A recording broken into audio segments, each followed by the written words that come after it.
Hello, ladies and gentlemen. I am the Grand Cat, and it's time for another Grand Cat review. And today we have Espio the Chameleon. We're also going to be doing a little size comparison, a little size review. So we have some other characters here. We have the 4-inch Mighty the Armadillo and the 2-inch Classic Mighty the Armadillo from the same range as the Jakks Pacifics. And we also have the Jazzwares Espio to compare them to. And we also have the Jazzwares Vector, the crocodile, Victor the crocodile, and we're just going to be comparing to see how these are going to fit in with your collections and if he's worth getting. I've got high hopes for him. Espio is one of my more favourite characters, the ninja of Team Chaotix, of course. And let's see what the back says about him. It says, up here, the speed member of Team Chaotix, he is a chameleon that can blend in. And he was in part of Sonic Heroes. Vector was the muscle, Espio was the speed, and Charmy the Bee was the flyer. Unfortunately, I don't have Charmy the Bee. He is the most irritating one to get. The Vector and Espio I've got were the original ones, not the second versions that came in the 3-pack with Charmy. We do also have the Egg Robo, and that's going to be the next video that should be going up after this one. So that should be in tomorrow's review. But today we have Espio the Chameleon. Oh my goodness. So let us rip right in. We are not keeping the packaging, so we can just destroy this. There we go. Done. And pull him out and push that over to the side, and there we go. So first off, there's a big gap at the bottom here, but that's fine. We have the little, what are these called again? It does have a little bit of a spring to it. The little checkpoint markers. This one is yellow. We got the blue one before. I think the blue one came with, I want to say Dr. Eggman, but I can't be certain about that. But let's get into the actual figure himself. So this is the ASMR segment where you'll listen to me pulling the character out of the box and actually gave us surprisingly little trouble this time.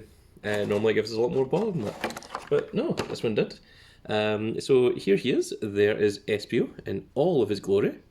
I really like the facial marking, the facial sculpt on it. There's a bit of paint bleed on the horn with the the kind of nose there, so that's a little bit unusual. Normally Jazzwares, Jakks Pacific, sorry, are normally better than that. He has no elbow articulation. The hands rotate, but they only rotate. They don't do it any more than that. I don't think the wrists move. I don't think these little gauntlet parts move. So you've got movement there. These are on the little rotation gizmos that you see there. The legs, I think, should be the same as every other one. Of course, the knee bend. And that should also rotate as well. There we go. You have rotation. The feet should be on ball joints. They are, but they don't move back and forth very much, but they do move side to side, of course. This leg is exactly the same, and I don't think there's any articulation on the tail, but let's take a look at it. The tail is actually very well made. Oh, it does. The tail rotates. Oh, there we go. That's surprising.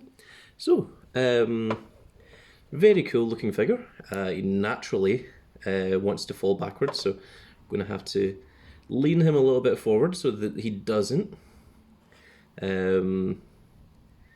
So he's going to have to be in a sort of awkward position because the head is... Let's see if I could rotate this wrist. That would make it slightly better. So unfortunately he's in a kind of crouched position. Like that's his natural standing pose, because if you try and put the legs down, then... Oh, he's barely standing. You can see that he wants to fall over. So if you want him... So it's quite unfortunate because he's got quite a good standing look, quite a powerful stance, but unfortunately we have to have him sort of hunched over a little bit. So I have to put him into a little bit of a sort of action pose. to try and make up for that, which is not the easiest to do. Let's go with something like that. It's not giving me a lot to work with here, but well, there we go. We've got something going on there. Okay, so let's do some comparisons. So how does he look in comparison with the Jakks Pacific version? This is the Jazzbears. Sorry, that's Jakks Pacific version. So the Jazzbears one is obviously slightly brighter coloured. He's got way more articulation. You can see the additional elbow joints and things. The tail doesn't look anywhere near as good as the Jakks Pacific tail. Jakks Pacific tail is far more detailed. I do really like the kind of hand sign, the kind of ninja sign, to kind of emphasize that he is indeed a ninja. But I kind of prefer the face sculpt on this one. Like, the eyes are a little bit less yellow and they're more black, whereas this one is more, they've emphasized more of the yellow for the eyes. So, I'm not sure which I prefer. And of course, the 4-inch one is significantly taller than the Jakks Pacific version. Now, we are getting a 2-inch version of Espio, which makes sense because he is both in the classic Sonic and the modern day Sonic. He's in the classic because of Knuckles and Chaotix, so it makes sense that he would be in that line, in that region, but he's also more known for the modern timeline of Sonics. So in comparison with the 2-inch Mighty the Armadillo is significantly shorter, as you can see there.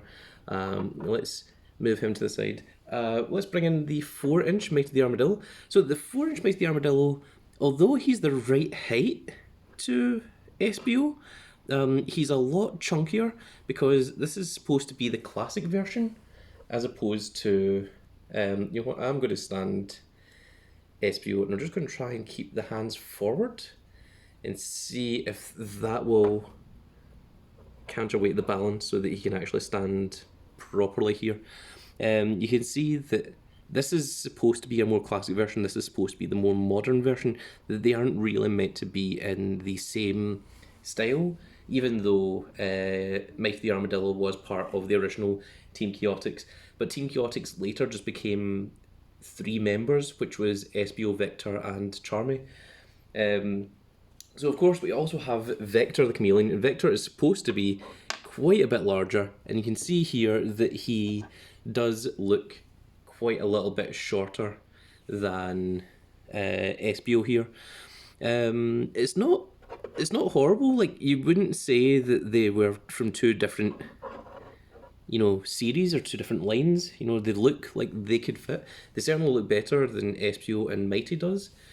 But we are getting Vector the Crocodile in the next wave, and we're also getting a 2-inch Espio, but we're not getting a 2-inch Vector, which makes me think that what they're looking for you to do, what Jakks Pacific want you to do, is to get the 4-inch Vector and the 2-inch Mighty the Armadillo, the classic Knuckles, and the 2-inch Espio, and I assume at some point there'll be a 2-inch Charmy B as well, and that would be your true Knuckles and Chaotix lineup.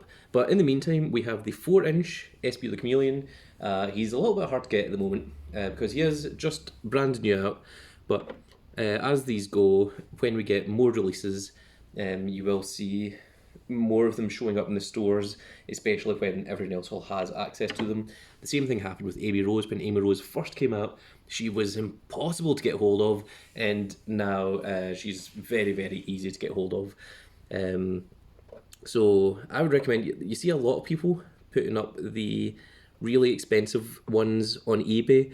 I would recommend don't buy them, just wait unless you really, really need it immediately, which I don't really think anyone does. So there isn't really the need there. But there we go. Let's put Espio up on his little pedestal. You know what? Actually, now that I've seen him, with just his hands forward a little bit, he does seem to stand pretty well. I think if the tail was a little bit longer, that would help to, to hold him up. I don't think I didn't actually look at this, but he does have these back spikes, which this version also has the back spikes there. But it's not one of his more notable features, so it's not one that you tend to really look at. I only just thought of it there when I saw it rotating, which is part of the good thing about seeing the rotation, seeing the full 360 of the figure. But there we go. I think that is going to be it for our little Team Chaotix episode. I think he's pretty cool looking. I wouldn't mind if he was sculpted a little bit better so that he could stand. But I think in terms of the look, in terms of the colours, I don't know if I prefer the darker purple or the kind of lighter, almost pink. I can't tell which one I prefer. You guys in the comment section below, let me know what you guys think. Which one would you prefer? Of course, the Jazzwares version is a little bit harder to get. He's a little bit more expensive these days because he did come out in a special edition. The first way to get them was there was a Vector and Espio 2-pack that came with the magazine, and the second way to get them was a 3-pack that was released later, where Espio and Vector had they had different hands. I think there was some other differences as well, but they also came with Charmy Bee, and Charmy Bee came with a flower as well. So that was the differences there. But which would you prefer to have on your shelf displayed? And are you looking forward to the 2-inch version of Espio? And are you planning to go for the 2-inch or the 4-inch version of Espio? And do you think Espio should be the classic version, or do you think he should be the modern version like they have released just now? Many questions for everyone out there, so do leave them in the comments below. Let me know what you think. I'm always interested in reading your comments, and if you enjoy these little videos, be sure to check out the Sonic playlist. We've got a whole playlist of Sonic unboxing videos. We're going to keep going until we run out of Sonic figures, which unfortunately Egg Robot is the last one I've got for the time being. But when more come out, you will see more unboxings of them later. But we've got plenty of videos for you to all check out in the meantime. But that is going to be it for this video, folks. I really hope that you all enjoyed. And if you did enjoy it, please give us a like, share and subscribe. And if you are subscribed, make sure you click that notification icon so you can see when more of these videos go up. And we will see you all in the next video. Goodbye, everybody.